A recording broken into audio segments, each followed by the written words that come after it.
오늘은 용서하자, 지금이 바로 그때다라는 말씀으로 함께 은혜를 나누기로 합니다. 오늘도 거룩한 주일에 주님을 예배하러 나온 여러분들을 하나님께서 진심으로 사랑하십니다. 하나님은 예배하는 자를 찾기 때문에 예배를 통하여 복을 주신다는 겁니다. 예배를 성공하는 자가 세상을 성공할 수 있고, 예배를 귀히 여기는 자가 하나님께서도 귀히 여기십니다. 오늘 주님 앞에 예배를 사랑해서 또 하나님을 사랑해서 나온 여러분의 영혼 위에 하나님의 복이 가득 임하게 되기를 간절히 바랍니다. 요즘 방송에 보면 골든타임이라는 말이 자주 등장합니다.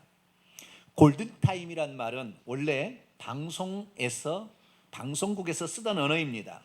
시청률이 가장 치솟는 시간대, 황금 시간대를 이끌어서 골든타임이라 이렇게 말을 합니다. 그런데 요즘 들어와서는 그 의미가 새롭게 재해석되고 있습니다.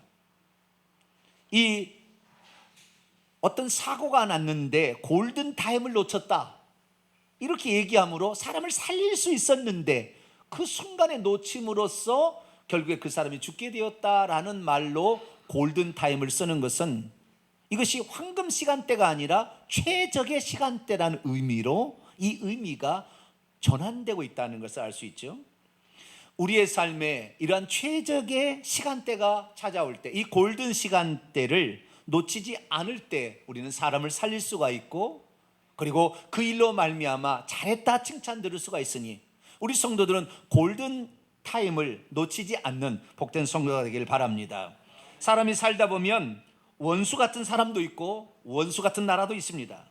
하지만 계속해서 원수지고 살 수 없고 원수처럼 산다는 것은 여간 힘든 일이 아닙니다. 남을 미워하고 산다는 거 우리 하나님께서 우리 마음 가운데 허락하지 않기 때문에 남을 미워하는 마음도 언젠가는 해결해야 됩니다. 그래서 하나님께서 해결할 수 있도록 어떤 기회를 주시죠. 골든타임을 주실 때 우리도 그 기회를 놓치지 말아야 합니다.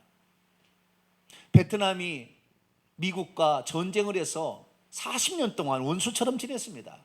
그러나 얼마 전에 이 베트남과 미국이 이 국교 수교를 맺게 되고, 그리고 베트남과 미국이 엄청 무역량이 많습니다.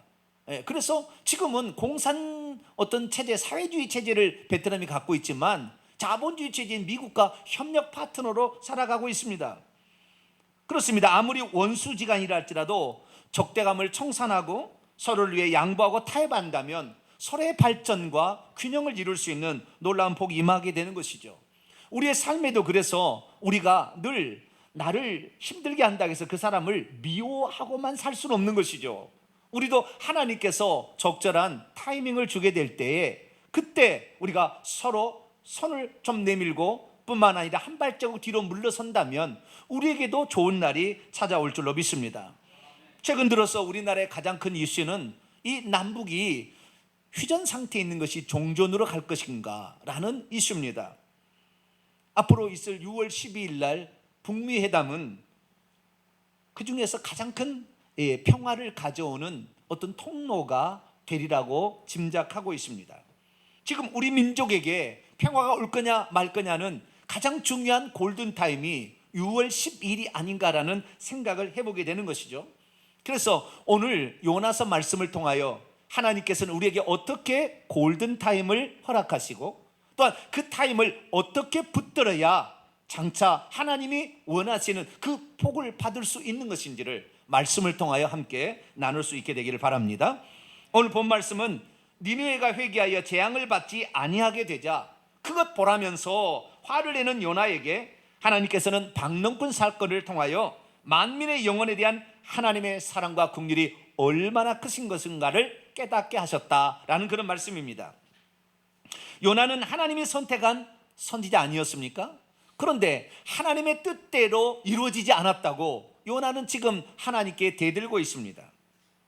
하나님이 쓰신 선지자라면 멸망당할 위기에 처한 니느웨 성이 멸망당하지 않게 되었을 때 그것을 보고 기뻐해야지, 그 성이 멸망당하지 않았다고 투덜대는 것은 대체 어찌된 일입니까?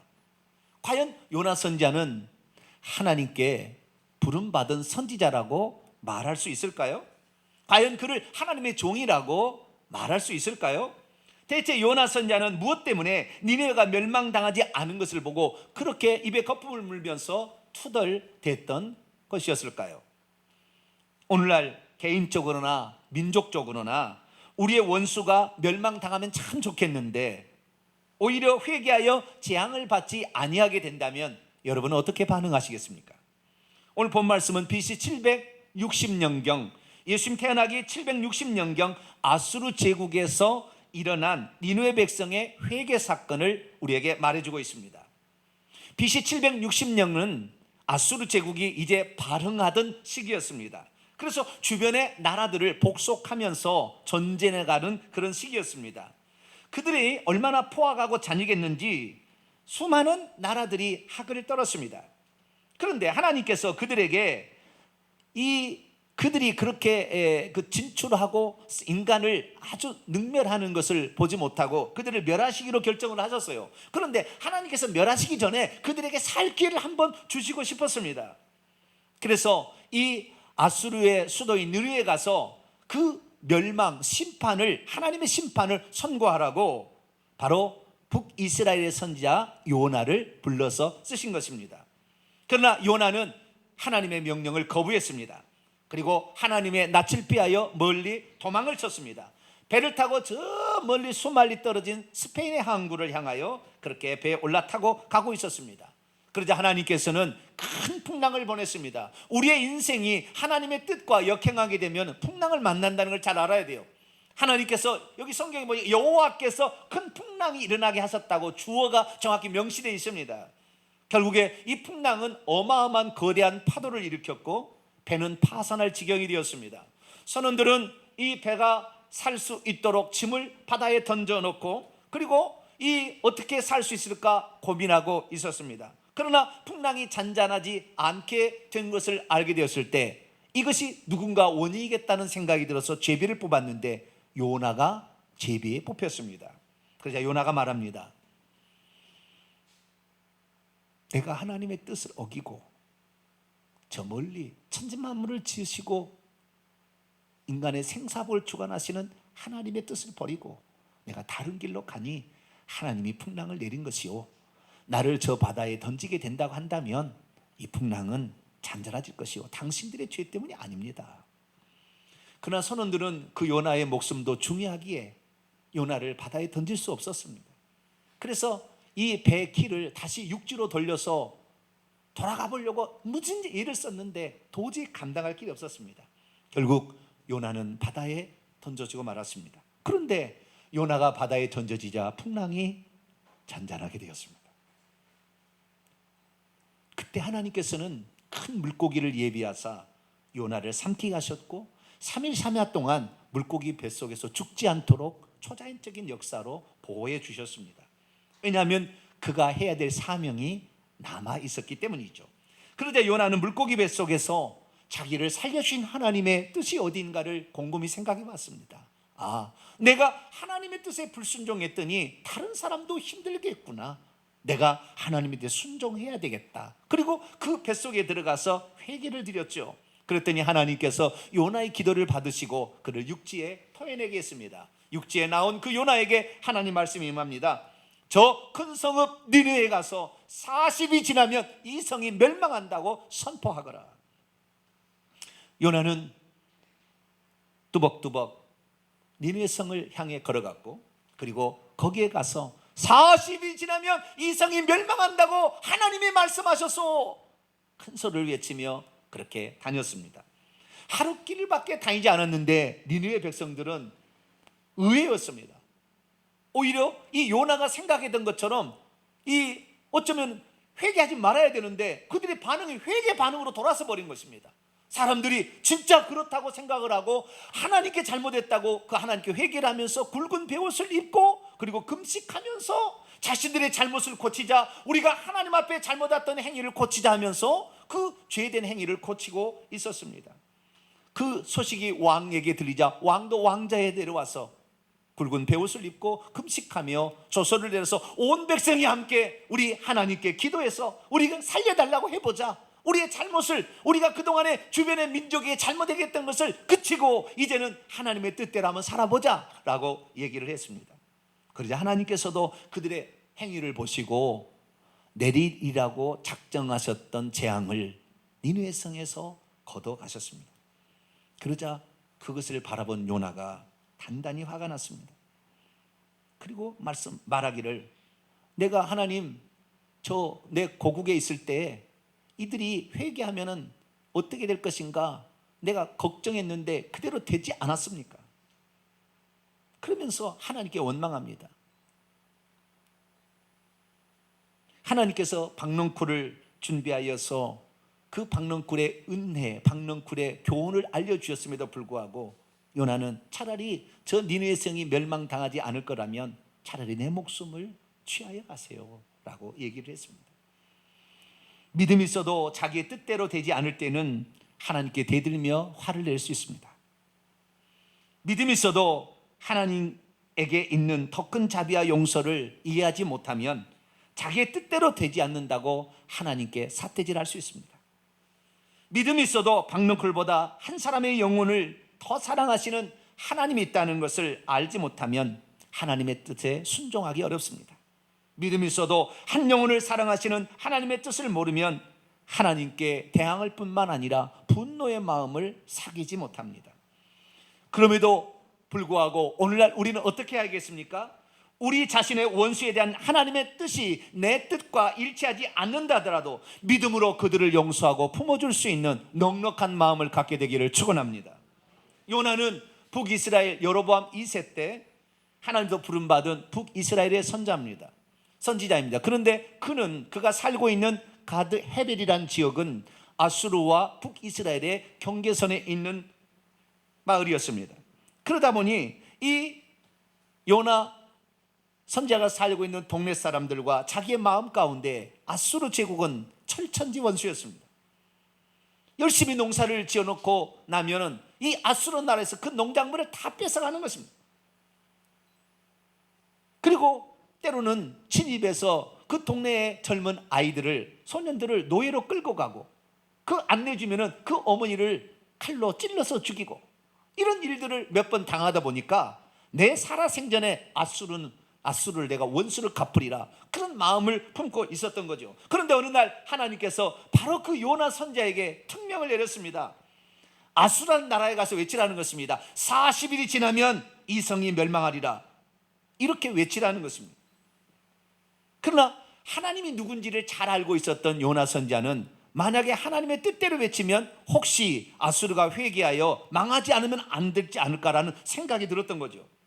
그래서 요나는 하나님의 말씀을 따라서 행할 수가 없었습니다.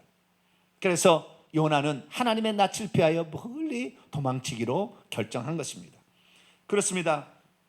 요나 선지자는 하나님의 선지자로 부름을 받았음에도 불구하고 불순종한 선지자라고 불리는 유일한 사람입니다. 구약 성경을 통틀어서 이처럼 그릇된 태도와 편협하고 완고하고 배타적인 마음을 품었던 선지자는 익히 존재하지 않았습니다. 그렇지만 풍랑이 만나게 되었을 때 그 모든 원인이 자기에 있다고, 자기가 그 십자가를 지겠다고, 자기를 바다에 던지라고 이렇게 하게 되었을 때 하나님께서는 그래도 그 마음을 기억하시고 그를 살려주셔서 한 번 더 기회를 허락하신 것이죠. 그래서 이 물고기 뱃속에 있다가 살아난 요나가 니느웨 성에 가서 외쳤는데 아니나 다를까 자기가 우려하던 것이 현실이 되었습니다. 니느웨 사람들이 그냥 회개 안 하고 망해야 되는데 망하지 않냐고 회개를 하게 된 것이었습니다. 굵은 베옷을 입고 너나 할 것 없이 심지어 짐승까지도 금식을 시켜가면서 회개를 다 하게 된 것입니다. 그리고 우리가 강포에서 떠나자 선한 행위를 하자라 하면서 그들의 행위를 고치는 것이었습니다. 그러자 하나님께서도 내리라고 작정했던 그 재앙을 내리지 않았죠. 요나는 분노했습니다. 저들이 죽지 않는다면 차라리 나를 죽여주세요 라고 하나님께 요청했습니다. 믿음이 있어도 자기 민족의 원수가 멸망당하지 않고 다시 살아나는 것을 보니 창자가 뒤틀리는 그런 마음이 들었던 것입니다. 그러자 하나님께서 그를 조용히 불러주셔서 다 이르는 장면이 오늘 읽었던 요나서 4장 1절에서 11절까지의 말씀입니다. 요나는 하나님이 어떤 분인지를 잘 알고 있었어요. 그 회개하면 용서해 준다는 걸 알고 있었어요. 그래서 용서 안 해주도록, 회개 안 하도록 그런 마음을 품고 3일길을 외쳐야 되는데 하루길만 외쳤는데도 이 사람들이 그냥 회개를 하게 된 거예요. 그러자 요나는 아니야, 저러다가 말겠지, 반드시 저 아수르 성이 멸망하는 것을 내 눈으로 지켜볼 거야. 그리고 이 성의 동쪽에 높은 산 위에 올라가서 얼기설기 초막을 지어놓고 이 성이 멸망하나 보자, 그러고 그 위에 앉아 있었어요. 얼마나 더운지 산 위에 올라가 있으니까. 그래서 좌우지간 자기도 지어보도 않은 것 같은데요, 좌우지간 초막을 그 지어놓고 있는데 얼마나 뜨거운지 혼났습니다. 그날 밤입니다. 아유, 내일도 이렇게 있으면 어떡하나 걱정하고 있는데 하나님께서 밤에 박넝쿨이 하나 나게 하시더니 그 박넝쿨이 그 초막을 덮어서 이렇게 그늘을 만들어 준 거예요. 그러니까 밤새도록 희한한 일이 일어난 거예요. 이거 초대한적 역사입니다. 하루아침에 일어난 일이니까. 그래서 막 이렇게 막 얼기설기했던 그 초막이 집처럼 되었어요. 얼마나 시원하든지. 두 다리를 쭉 펴고, 그래, 내가 여기서 저 성이 멸망한 것을 보게 될 거야. 그리고 기분 좋게 하루를 보냈습니다. 그리고 그 다음 날입니다. 다시 일어났는데 이상합니다. 저녁에 하나님께서 박넝쿨에게 벌레를 보내가지고 박넝쿨의 것을 갉아먹게 해버렸어요. 그러니까 해가 뜨자 박넝쿨이 말라서 비틀어져서 다시 떨어집니다. 얼마나 뜨거운지. 그것만 뜨거운 것만 해도 어려운데 말이죠, 하나님께서 이제는 동풍, 뜨거운 바람, 이 동풍의 뜨거운 바람을 그 산 쪽으로 막 불리는 거예요. 얼마나 뜨거운지 다시 하나님께 합니다. 하나님, 이럴 바에 차라리 나를 죽여주세요. 다시 두 번째 하나님께 죽여달라고 이렇게 요청을 하게 됩니다. 그렇습니다. 오늘날에도 우리 주변에 요나처럼 살고 있는 사람이 많습니다. 내 생각과 내 뜻대로 세상이 돌아가지 않는다고 울분을 참지 못하는 사람이 있는 것이죠. 얼마 전에 우리나라 야당 원내대표가 단식 농성 중에 그만 어떤 청년에 의해서 일격을 당한 사건이 있었습니다. 그때 청년이 그 일격을 가한 후에 붙잡히면서 이런 말을 했습니다. 이제 김정은이가 마음을 좀 바꿨는데 국회 비준 동의안 한번 해주면 안 돼? 그것이 그렇게 어려워? 그런 야당 원내대표가 자기의 생각에 맞지 않는다면서 성질을 참지 못하고 영향력을 준다며 접근하여 대낮에 얼굴을 가게가는 일을 벌이게 된 것입니다. 그러나 사람들은 서로 다른 의견을 가질 수가 있습니다. 성경 말씀이 아닌 이상 100% 옳은 정답은 없습니다. 그러므로 자기의 뜻이 맞지 않는다여 울분을 폭력으로 표현하는 것은 나중에 자신이 잘못되었음을 후회할 수 있습니다. 지금 이것이 옳다라고 판정 내렸지만 시간이 지나서 나중에 얼마 후에는 이것이 잘못된 생각이었다고 다시 반성할 때가 있다는 것이죠. 그러나 요나는 지금 그 울분을 참지 못하고 하나님께 대드렸습니다. 자신의 편했던 생각, 내 민족, 내 가족, 내 이웃을 못 살게 했던 저 아수르 당연히 멸망당해야 될 텐데 하나님께서 왜 나에게 사명을 주셔서 저 백성을 살리려고 나를 저곳에 보내셨는가? 그러나 하나님께서는 아무리 범죄한 사람이라 할지라도 그들이 죽어버린다면 다시 회개해서 천국 갈 수 있는 기회가 없기 때문에 그들을 멸망하기 전에 한 번이라도 기회를 줘야 되지 않겠는가? 그런 마음으로 이 요나 선자를 불러서 그로 하여금 저 아수르에 나가서 이 멸망이 있을 거라고 심판을 선고하러 한 것입니다. 특별히 하나님께서는 요나 선자에게 말씀하시기를, 저 아수르라는 나라가 너희를 괴롭히고 힘든 나라지만 너 생각해 봐라. 그 밑에 있는 자식들이 뭔 죄를 지었냐? 좌우 이것이 옳은지 그른지 분별하지 못하는 어린 아이들이 12만 명이나 거기에 살아있고 거기에 엄청난 가축이 있는데 거기를 다 썰어버리고 죽여버린다고 한다면 얼마나 불쌍하느냐. 그들이 기회 줘야 되지 않겠냐. 뿐만 아니라 군인들이 와서 그런 일을 했겠지만 이 군인들이 잘못 알고 그럴 수 있지 않느냐. 그들이 잘못했다는 것을 한 번이라도 깨닫게 해서 회개한다면 살려야 돼서 내 형상대로 지음받은 인간이 한 명이라도 더 구원받는 것이 내 뜻이지. 너는 박넝쿨 그거 하나 아깝다고 했지만 내는 한 명의 온이 소중하니 너는 그것을 좀 알았으면 좋겠다라고 말씀을 한 것입니다. 그러나 요나는 막무가내였습니다. 요나는 그 울분을 사귀지 못했고 그들이 회개하지 않기를 간절히 바랐던 것이죠. 여러분, 우리는 하나님이 원하는 것을 간절히 바라는 기도는 안 들어준다는 걸 아셔야 돼요. 누구를 미워하지 마세요. 저는 미워해서 저 사람 사고 났으면 좋겠다, 절대 하나님 그런 기도 안 들어줍니다. 그래서 하나님께서는 요나의 편협된 이 생각을 바로 잡아주고자 박넝쿨을 동원하신 것입니다. 하루 사이에 박넝쿨을 자라게 하셔서 시원한 그늘을 만들어주니 얼마나 시원했겠습니까? 그러나 그 다음날 벌레를 보내 그 박넝쿨을 갉아먹게 하니 얼마나 또 더웠겠습니까? 그것은 요나의 잘못된 생각을 바꾸기 위함, 다시 말해서 요나의 생각보다 더 크신 하나님의 생각을, 마음을, 아버지의 마음을 이해할 수 있도록 하기 위함이었습니다. 그래서 요나에게 말합니다. 너는 네가 심지도 아니었고 네가 물지도 아니했던 박넝쿨 하나가 어느 날 말라 비틀어졌다고 그렇게 짜증을 내며 그렇게 하느냐? 그 박넝쿨이 그렇게 아깝더냐? 그러나 내게 있어서 아수르 제국은 내 형상대로 지음받은 사람이 살고 있어. 한 사람이라도 지옥에 가면 내 눈에 피눈물이 나는데 저들을 살리기 위하여 내가 한 번 기회를 주겠다는데 그것이 그렇게 네 마음에 안 드느냐? 라고 말씀하셨습니다. 그렇습니다. 지금 우리나라에도 이러한 일들이 일어나고 있습니다. 남북 간의 정상회담이 지난 4월 27일 개최되었습니다. 이제 한 달이 남지 않는 기간에 북미 정상회담이 개최될 것입니다. 이 회담 결과에 따라서 이 한반도의 평화는 좌지우지 될 수도 있습니다. 그러나 하나님의 공의에 그대로 따른다고 한다면 북한의 김정은과 공산당은 전멸당해야 마땅합니다. 그의 조부 김일성이 어떻게 했습니까? 공산화 시킨다고 하면서 이 남한을 유린했습니다. 6.25 전쟁을 일으켰습니다.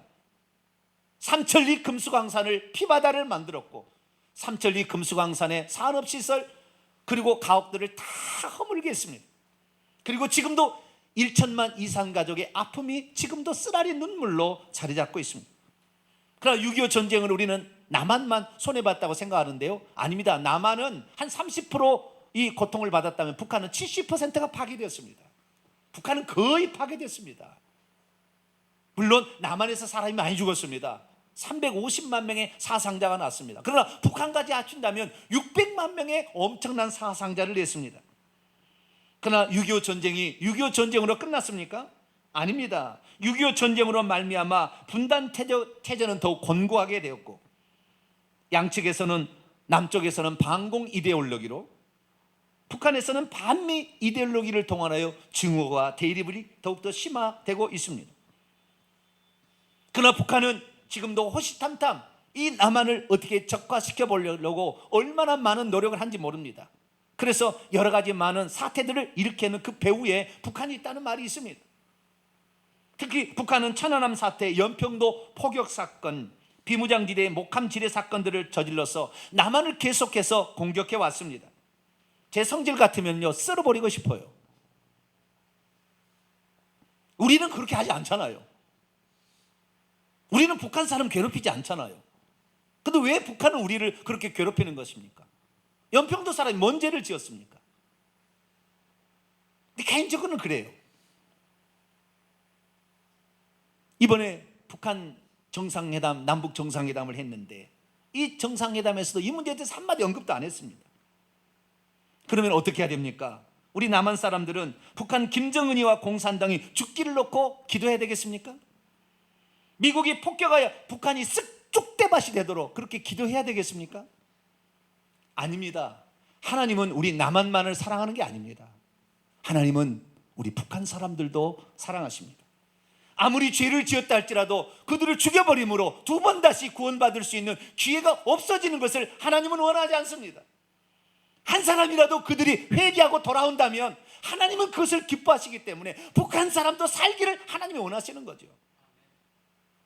에스겔서 18장 23절에 하나님 이렇게 말씀하셨습니다. 주 여호와의 말씀이니라. 내가 어찌 악인이 죽는 것을 조금인들 기뻐하랴.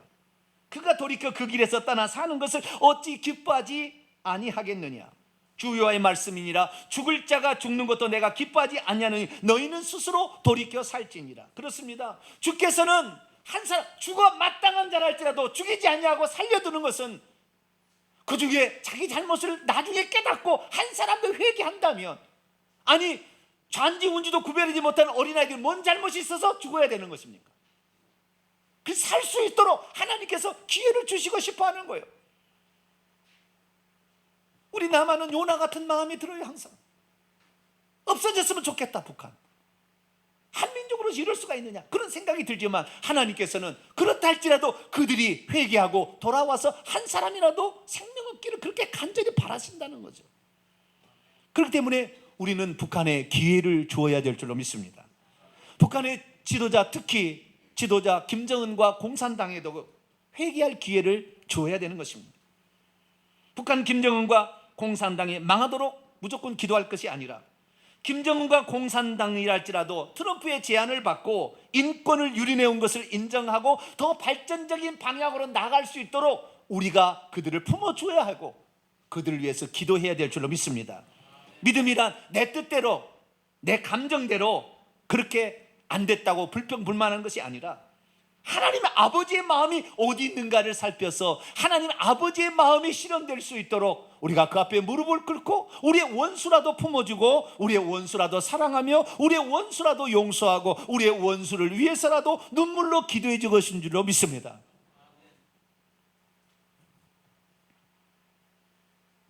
하나님은 참 사람을 사랑하시는 것 같아요. 우리 인간은 사람인지라 감성의 동물로서 내 마음대로 성질대로 하려고 합니다. 그러나 우리는 차분해져야 합니다. 지금의 현 상황을 우리 생각해 보셔야 합니다. 아담이 범죄했을 때 하나님께서 그래 너 범죄하면 너 죽이겠다 하나님께 약속했으니 죽여버렸어야지요. 그러나 하나님은 아담을 죽이지 아니하고 아담에게 기회를 주려고 살려주셨어. 그리고 하나님이 그 죄값을 대신 지불하고 이렇게 할 테니까 너 이것을 붙잡아서 살래? 라고 얘기한 거 아니겠습니까? 우리 자신이 원래 이미 지옥가 또 10번 지옥 가야 될 사람들인데 하나님께서 우리에게 자비를 베푸셔서 회개하고 죽게 나오도록 하셨다면 우리들도 북한 사람이 그렇게 나올 수 있도록 그들에게 기회를 줄 수 있는 통 큰 사람이 될 수 있기를 바랍니다. 어떻게 되었습니까? 요나는 이 하나님의 타이른 말씀을 곰곰이 생각해 봤습니다. 그리고 여기 성경에는 나와 있지 않지만 그 초막에 들어가서 펑펑 울었어요. 자기 생각이 너무 좁았다는 생각을 들고 하나님 아버지의 마음을 이해하지 못했다는 것을 깨닫고 그는 회개했습니다. 그리고 그는 천국에 들어갔습니다. 어떻게 그가 회개하고 천국에 들어갔는지를 알 수 있느냐? 이 뒤에는 기록되지 않았는데 여러분 이거 아셔야 됩니다. 성경책에 기록된 사람들이 있잖아요. 성경책에 기록된 사람들 중에서 성경을 쓴 사람은 지옥 간 사람 없습니다. 지옥 간 사람을 성경이 절대 성경의 저자로 쓰지 않습니다. 마태복음 1장에 예수님의 족보가 나오는데요, 족보 가운데 왕들이 이름이 빠진 이름이 있어요. 그 사람들은 지옥 가는 왕들입니다. 그 사람 이름을 빼버렸어요. 왕들이었다 할지라도. 마찬가지로 성경을 기록하는 저자로 등록한 사람이 지옥 갔다면 빼버렸습니다. 천국 간 것이죠. 특히 예수님께서 요나의 표적을 직접 언급하셨습니다. 회개의 대표다라고 얘기를 하신 거예요. 그렇기 때문에 우리는 요나가 이 사실을 받아들이고 회개하여 아수르를 품고 용서해 준 줄로 믿습니다. 우리도 그렇게 하라고 오늘 우리에게 이 말씀을 지금 들려주고 있는 것입니다. 그렇습니다. 우리도 하나님의 마음을 헤아린다면 북한이 멸망하도록 기도할 것이 아니라 북한 수뇌부가 회개하여 새로운 길로 나올 수 있도록 기도해야 될 줄로 믿습니다. 우리 민족 아닙니까? 같은 언어를 쓰는 그런 민족 아닙니까? 우리가 품어주지 않으면 누가 품어준다는 말입니까? 그렇기 때문에 지금 이 시기는 남북한이 서로 비방하는 것을 그치고 새로운 도약의 시대로 넘어가야 할 골든타임의 바로 그 적기라고 생각이 듭니다. 아마 이런 이 평화에 그리고 이렇게 서로 간에 하나가 될 수 있는 시기는 이 대한민국이 생긴 이래로 처음 같아요. 그 정도로 엄청난 중요한 순간에 지금 우리 처해 있습니다. 하나님께서는 바사국의 고레스를 들어쓴 것처럼 우리 스스로 행할 수 없기에 트럼프를 동원해서 북한의 인권의 문제까지 언급해서 그들이 과거에 잘못했던 것을 반성하고 돌이킬 수 있도록 지금 길을 안내하고 있습니다.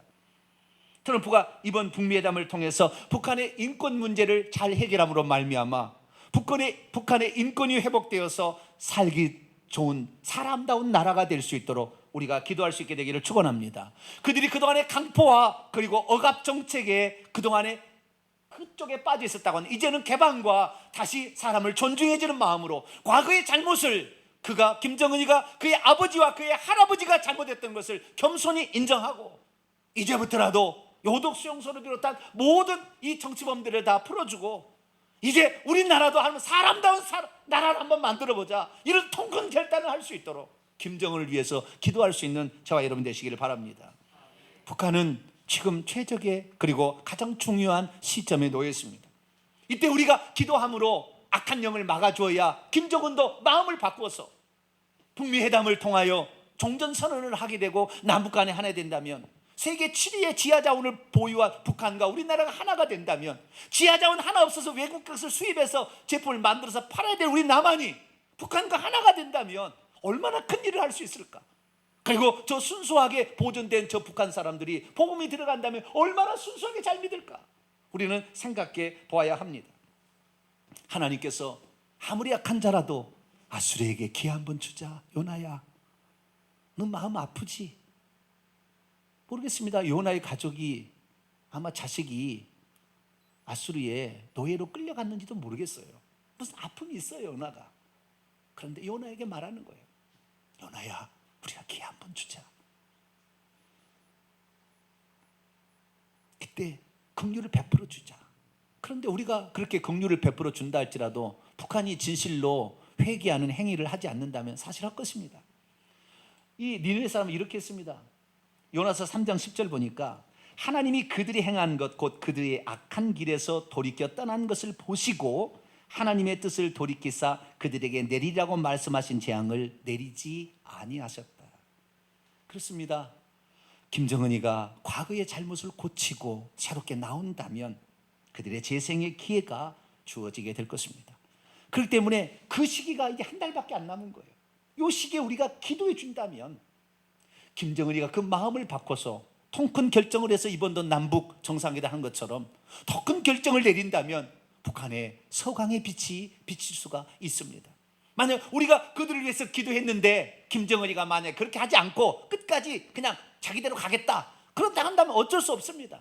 그러나 성경은 예수님께서 이렇게 말씀하셨습니다. 자, 마태복음 10장 12절에서 13절 읽어볼까요? 시작.